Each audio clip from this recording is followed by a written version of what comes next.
यह कहानी एक गांव के एक छोटे लड़के की है जिसका नाम विक्रम था।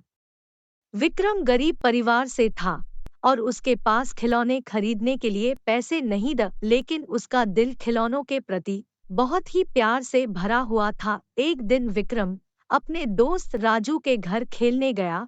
वहां पर एक नई खिलौना दिखाई दिया जिसे राजू की दादी ने उसके लिए खरीदा था। वो खिलौना एक बड़ा ही खूबसूरत जादू करने वाला बिजली का टोपी था। जब बटन दबाया जाता तो टोपी से बिजली की तरह चमकती थी और बड़ा आकर्षक दिखता था। विक्रम को वो खिलौना बहुत पसंद आया और उसने राजू से कहा, राजू, यह खिलौना तो बहुत ही बड़ी है। क्या तू मुझे इसे एक दिन के लिए उधार दे सकता है?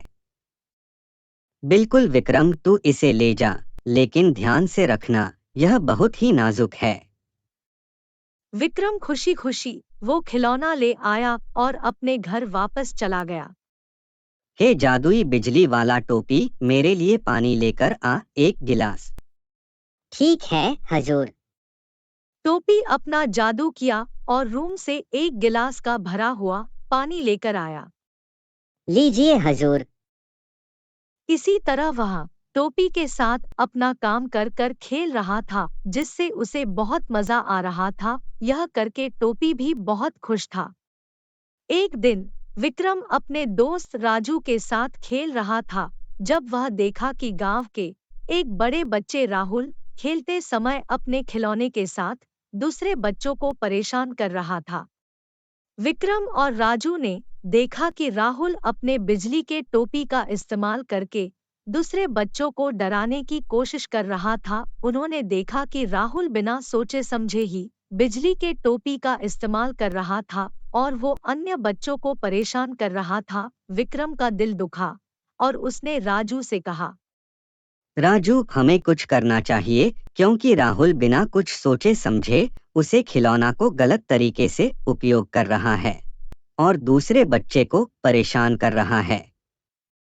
हाँ विक्रम, हमें कुछ करना चाहिए, लेकिन क्या? विक्रम ने सोचा और उसके मन में एक आदान प्रदान आया। वह बोला, राजू, हम राहुल से मिलकर उसे समझाएंगे कि खिलौने का सही तरीके से इस्तेमाल करना चाहिए। हम उसे यह सिखाएंगे कि बिजली के टोपी का इस्तेमाल सिर्फ खेलने के लिए करना चाहिए और किसी को डराने के लिए नहीं। राजू ने एकमति से सिर झुकाया और वह दोनों राहुल के पास चले गए। वे उसके पास खड़े होकर विक्रम ने कहा, राहुल, हम देख रहे थे कि तू अपने बिजली के टोपी का इस्तेमाल गलत तरीके से कर रहा है। यह खिलौना सिर्फ खेलने के लिए है और हमें यह नहीं करने चाहिए कि तू इसका दुरुपयोग करे। इससे यह करने से मजा आ रहा है या किसी के मजे लेने के लिए नहीं है, या किसी भी कठिन काम को आसान करने के लिए, और इसका सदैव उपयोग करने के लिए है, अच्छे कामों के लिए। राहुल थोड़ी देर सोचा और फिर मुस्कराया। उसने कहा, तुम दोनों सही कह रहे हो। मैं वादा करता हूँ कि मैं इसका सही तरीके से इस्तेमाल करूँगा। विक्रम और राजू खुश हुए और वे तीनों खेलने लगे। उनका दोस्ती में और भी मजबूत हो गया और राहुल ने अपने खिलौने का सही तरीके से इस्तेमाल करना सीख लिया। एक दिन गांव में एक मेला आया। मेले में बच्चों के लिए बहुत सारे खिलौने बेचे जा रहे थे। विक्रम और राजू ने देखा कि एक दुकान पर एक बड़ी सी खूबसूरत जादुई छड़ी रखी हुई है जो कि बहुत सुंदर दिखाई देती है। चाचू, यह जादुई छड़ी कितनी की है? यह जादुई छड़ी 2000 की है।